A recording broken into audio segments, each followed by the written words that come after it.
All of our heroes, not just now, but through the arc of history, are innovators, aren't they? Innovators are our alchemists. We take dead ideas, worthless concepts, and we give them value. This is why the world looks up to Silicon Valley, because we are hope of renewal, of redemption. If we had to compare him to somebody, I definitely would compare him to Steve Jobs. Richard Branson. Maybe Mick Jagger. I think Elon Musk. Definitely like the Dalai Lama. Antonio Banderas, of course. I didn't ask to be a phenomenon. Femto management takes micromanagement techniques to an extreme level. The biggest management framework of all time. That has become a global phenomenon. What's hot? Femto hats. Femto service. Femto marketing. Femto texting. Femto behavior. Femto apps. Femto hotel rooms are rented by the foot. Femto. How about a cold Femto brew? It's a Femto world now. And I'm going to teach you the one simple trick that will allow you to capitalize on that potential. TEDD. Technology. Entertainment. Design. Diagrams. It's what led me to Femto management, and it is the only method that will give meaningful innovation in the 21st century. It is called counterintuition, or CI.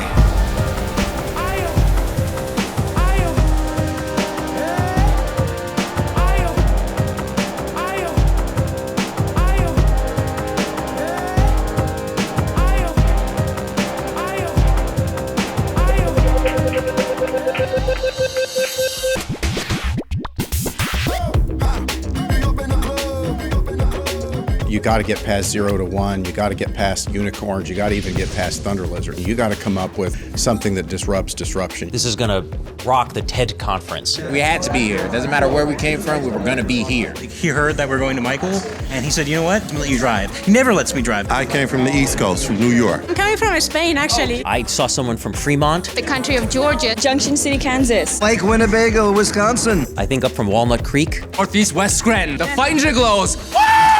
This is really, truly a global event.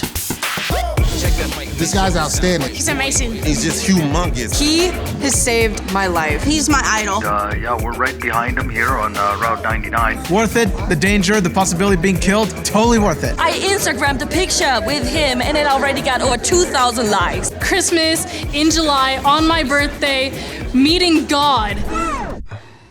It's not like I've changed the world. I've changed all the people in the world. I love him so much, and I love his hair.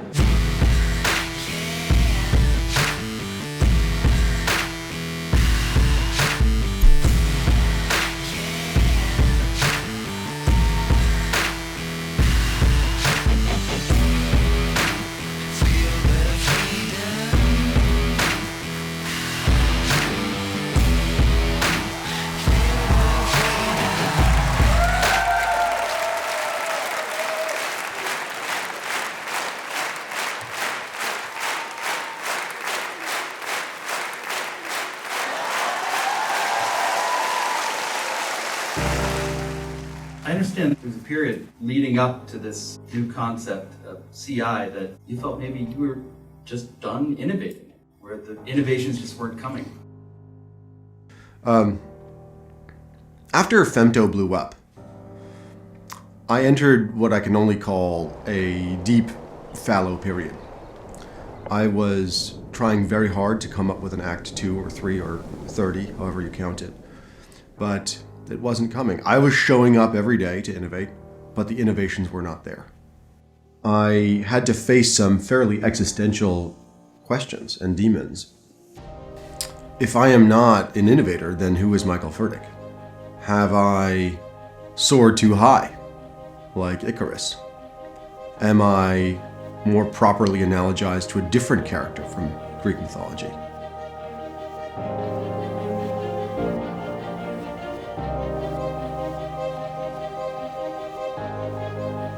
What allowed you to break out of this innovative slump? Empathy. First, I had to develop some empathy for myself. Second, I had to confront, acknowledge, and unwind an ego I had developed after femto became a phenomenon. And finally, I had to realize that the answer is not me. The answer is you. The answer has always been you. And it took me to realize that.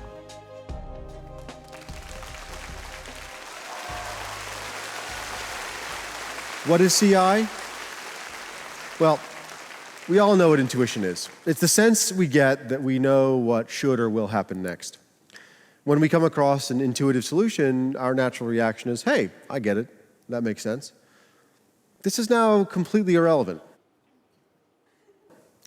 When we see an innovative solution today, our natural response should be, how can that possibly be true?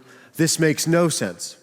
The innovations of today are not only what you would not expect, they are in fact precisely the opposite of what you would expect.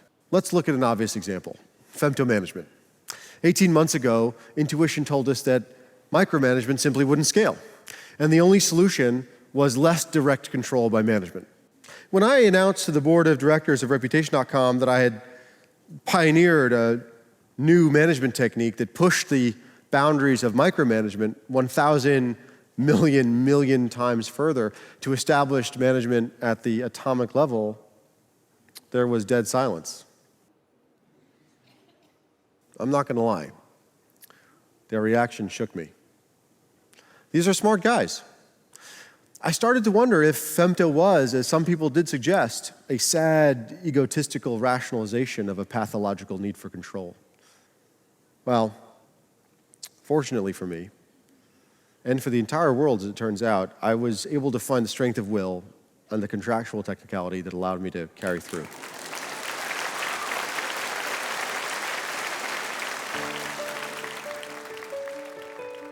I'm very close to my parents. I always have been. And over the years, we've talked a lot about my arc as an innovator. If you ask them, my first major innovation was me. I have to admit that it's been very rewarding to see the reception and to see the changes. To have somebody stop me in the street and say, "Hey, aren't you the guy? Aren't you the inventor of femto?" It would be going too far to say that I compelled my dad to impregnate my mom, but I was innovating in the womb. And I tell him, no, Michael Fertik invented femto. I didn't invent femto. But you might say I invented Michael Fertik. My parents had scheduled a C-section, but apparently, I had my own agenda. One night, my mom was sleeping, and there's no other way of putting it. I gave birth to myself. My father discovered me in the morning. I was sleeping. My mom never woke up. That's when I began my path of major innovations with myself in the womb. There's an energy, there's a glow. He makes people listen. I read all of his stuff. Did you write books? You need some sort of guru, and I want to have it to be somebody that's really good looking. And he is really good looking. That's not necessarily that the message is any different. It's just the messenger is different. What do you think is the best decision you've ever made as a CEO? That's a great question. Let me ask a different question, which is, what's the second best decision I made in my career as a CEO? And that was to fire myself. In this dark time, when I had lost my capacity to innovate, I realized I had no business, no right at all to lead Reputation.com, which is built on innovation. So I let myself go. The board and I began a search for a top innovator to replace me as the CEO. We talked to the best of the best of the best, but something was missing. Something didn't feel right.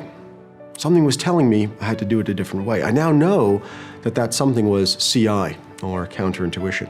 What I decided to look for instead was the opposite of what everyone else would look for, the least innovative person I could find, the person least capable of innovating and leading a team of innovators.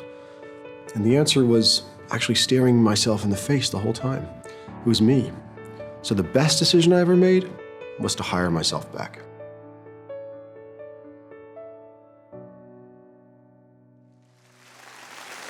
Let me give you another example. It's about to go public in a very big way. A venture fund came to me with a problem. They were concerned about the limitations of the zero revenue model. You know the story. So many companies in Silicon Valley actually make no money. They were convinced the problem with the zero revenue model was the absence of revenue. Well, makes sense. How can you boost growth at a company that has no revenue? So we took a look at it. Turns out they were right. You can't boost growth at a company that doesn't have any revenue. But you can boost growth at a company that has negative revenue. The basic principle of negative revenue modeling is exactly what it sounds like. You pay your customers to be your customers. Does that sound like a terrible idea that could not possibly work? You bet it does. Welcome to the world of CI. Let's take a step back and look at what the negative revenue model actually delivers. What's the problem with the zero revenue model? It doesn't give you any targets, nothing for the team to rally around. Negative revenue solves that problem. Now we can ask the question, how much money do we want not to make? Now the team can focus. And the marketing possibilities are off the charts. Why? Because you don't need any marketing. Zero. Does Santa Claus need marketing? No. He's giving you away free stuff. And Santa's a mysterious loner who sneaks into your house under cover of darkness. We don't even want access to your phone contacts. You've heard of products that sell themselves? Well, that's the old paradigm. This product buys itself from the consumer. The venture fund would never have come up with this themselves because they were looking for an intuitive innovation in a counterintuitive world.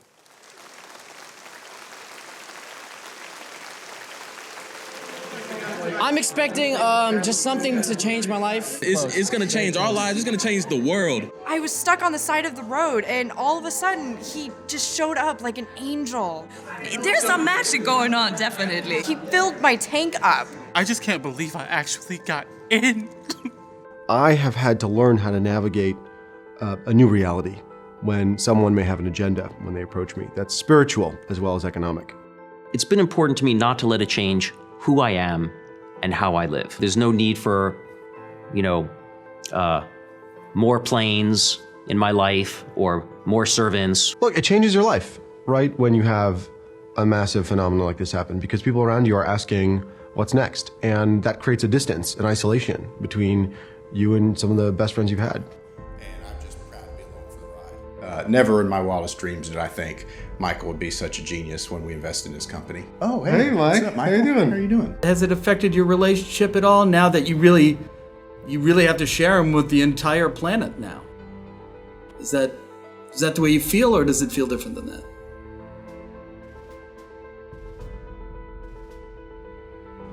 Sometimes you just want to hang out, have a beer, play Settlers of Catan, hybrid toss, right? Something I love doing. And is it too much to ask from your friends? Hey, Michael, that was a great kyber toss. And by the way, what's the next major breakthrough you're going to give us? It's isolating. It's isolating being a guru. Yeah, I've tried to share him. That, of course, that's no excuse for him inviting Mike Maples to his Daily Show appearance instead of me. That was just complete. The truth is, there's a silver lining, which is that if you're completely isolated, like in an isolation chamber, you can innovate. The isolation my friends gave me, unbeknownst to them, when they were demanding another breakthrough, is exactly what gave me the room to have my next one. It sounds like counterintuition. At the end of the day, if you listen carefully enough, everything sounds like counterintuition.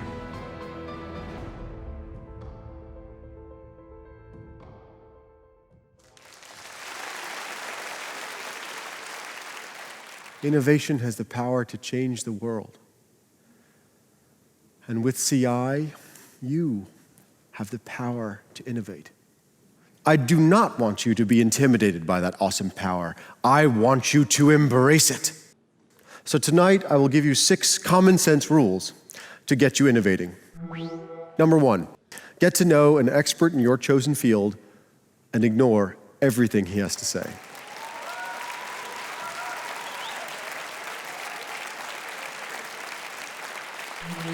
Second, look, you can't be counterintuitive unless you know how to be intuitive first. Pretty obvious, right? Third, the more pervasive the problem you're trying to solve is, the more likely it is that there's more than one counterintuitive solution. Sounds obvious, right? More intuitive options are suggested. In fact, more counterintuitive options are actually available. So how do you choose among them? Counterintuitively. Fourth, act like a child. This is not to be mistaken with seeing the world as a child. I mean, act like a child. This will naturally lead to a state of CI. Rule 5. There is no Rule 5. Counterintuition. And finally, Rule 6. If you cannot find a problem, create a problem. You would be surprised how the very act of counterintuitively solving a phantom problem can create real-world problems that require counterintuitive solutions. Thank you.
I'm lucky because I'm one of the few innovators who can really connect face-to-face with other innovators in the audience. And I think what they really understood is that this is really a story of them. Everything came together. It was good. A couple things I would have improved. Audience should have responded a couple different ways, but otherwise. I knew they were going to like it, but what I learned is how they liked it. And that's a lesson that you can just relearn every time you do it. It was pretty awesome, right? Yeah. The crew said this was the most fun they've had on a job. It's easy to work in the presence of greatness. I appreciate that. You just turn your brain off and just film your balls off. I appreciate that honesty. The honesty is on camera. It's undeniable. Yeah, I appreciate that. I do. It's inspiring for me to be, an inspiration for you. So I'm looking ahead and I'm just seeing such an obvious game-changing proposition. Just talking with my crew, we're already seeing the world in this different way, and it just seems like it's just going to happen so fast. It's like, how long do you even have before counterintuition becomes intuition?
What a dick.